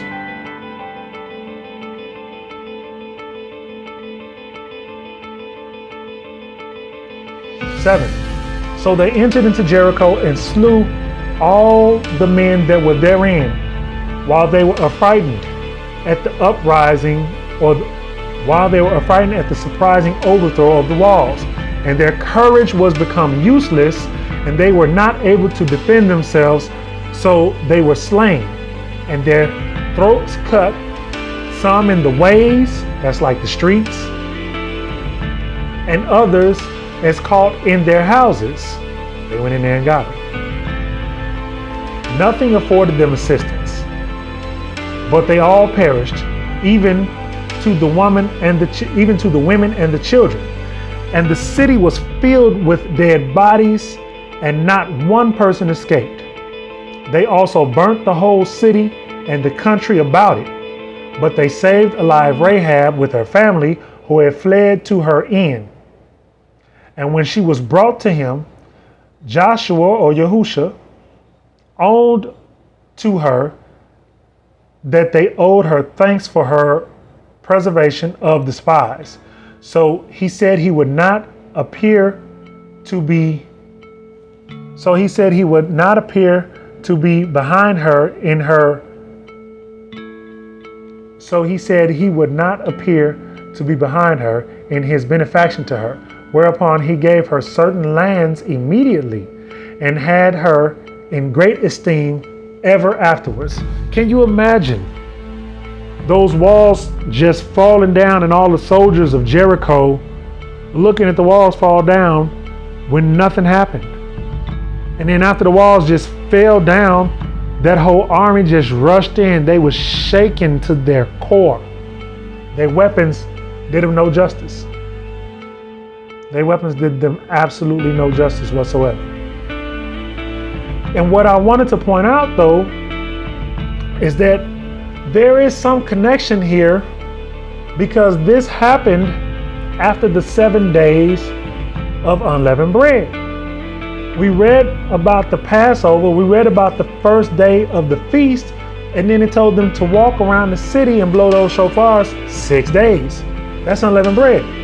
The 7th day is the final day of the unleavened bread. It was on the final day of unleavened bread, fam, is what I'm pointing out to y'all. The Yah delivered the land that was promised to Israel by the hand of Yahusha, the general, into the hands of the nation of Israel. I find that to be very significant. I find that to be very significant that Passover and unleavened bread, even though we're looking at the attachments to Yah giving us these battles, which is what I first saw when I was just looking into Passover again this year. And that's how Yah does. You know, he give you a little something yearly as you reviewing these things. And he opens up a little bit more understanding. And so I was looking like, oh man, look how Yah uses his Melachim to give us these battles and then sends his soldiers in to deliver the final coup. And I said, there's something else here. When he gave us the land, it was Passover unleavened bread. Is it possible that when he gives us the land this time again, because we know Yah shows us his patterns, is it possible that it may be Passover unleavened bread again? Like, is that a possibility? It's something to consider. It's food for thought. I believe that there's no such thing as coincidences found. And so as I was perusing over this, something came up, and I forget where, and I want to give credit where credit is due, because I think it was another Ak who I was watching his video on YouTube. And I'm not sure who. I should have made a note. I don't know if it was Benaiah or somebody like that. But they made a point of pointing out a scripture. And I said, it may have been Thoughts, Camera, Action. I don't remember. But they pointed out Jeremiah 31:8. Let's look at that real quick. They pointed out Jeremiah chapter 31, verse 8. And if we understand that Yah tells us no man knows the hour or the day, and that's talking about the return of Messiah, he also tells us that you'll know the season. Those who are students of his word, those who are students of the feast days, it says in Thessalonians,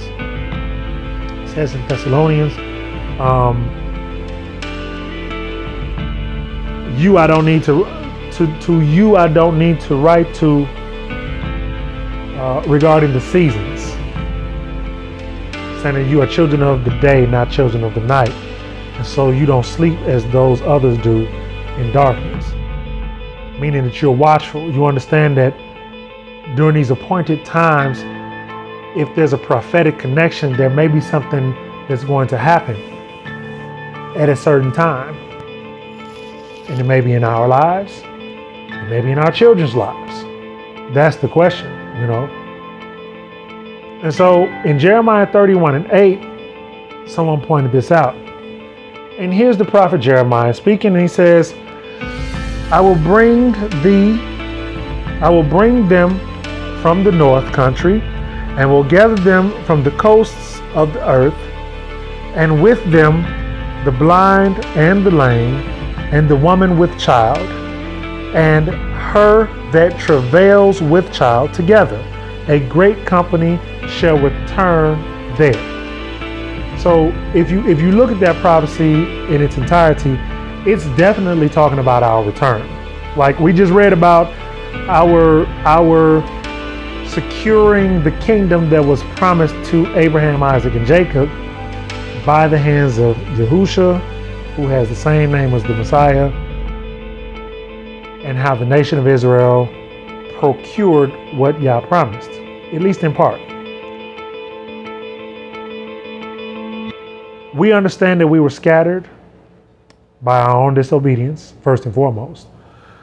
But that Yah said that there will be a time, and I'll post those scriptures, that he's going to take us up out of here, and there will be a second Exodus.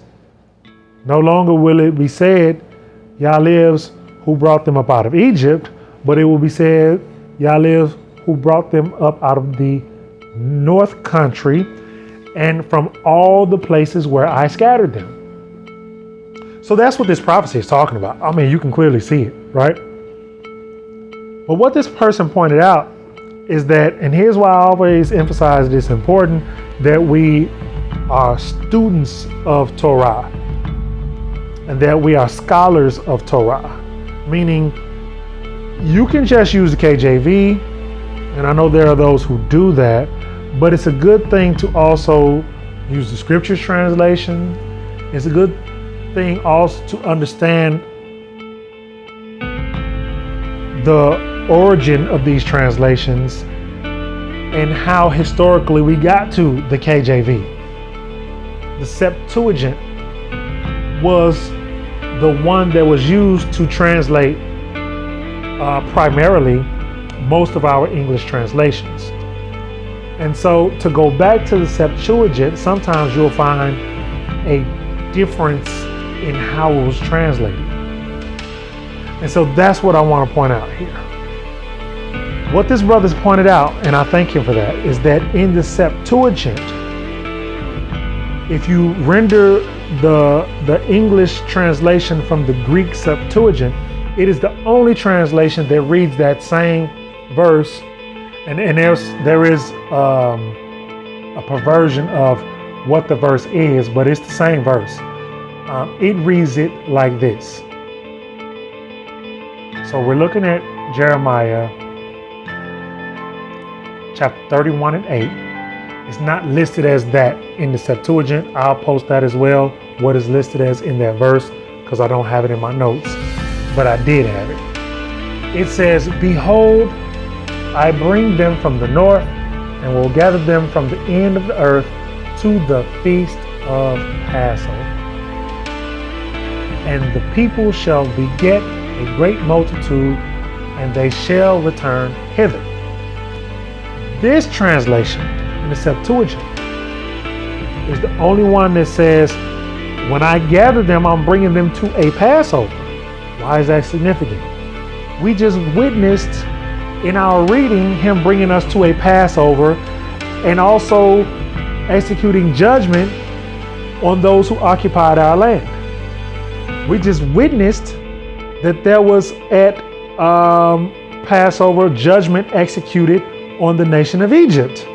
And so you're telling me that there is a prophecy that connects Passover with the future judgment, the future gathering of our people, and quite possibly the future judgment of the place that holds us captivity, the places that we're all scattered to?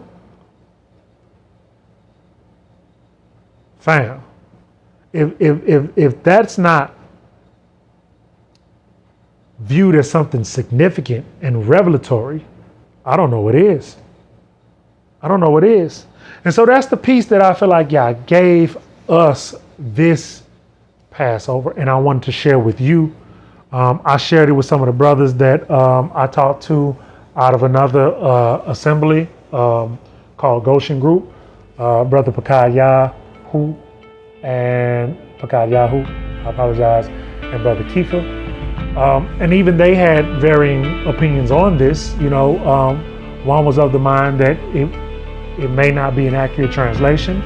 One was of the mind that he thought it was a good translation. I'm inclined to agree with the latter because, again, I see the pattern, and I know that Yah shows us the patterns. As a matter of fact, the brother wrote to me. I'll read what he wrote to me when I emailed him. He said, he wrote to me and responded, "Shalom, Aki, this was definitely an interesting one. I did see the different renderings from the script we have today and the Septuagint. The English Septuagint and the Greek version render differently than any other version.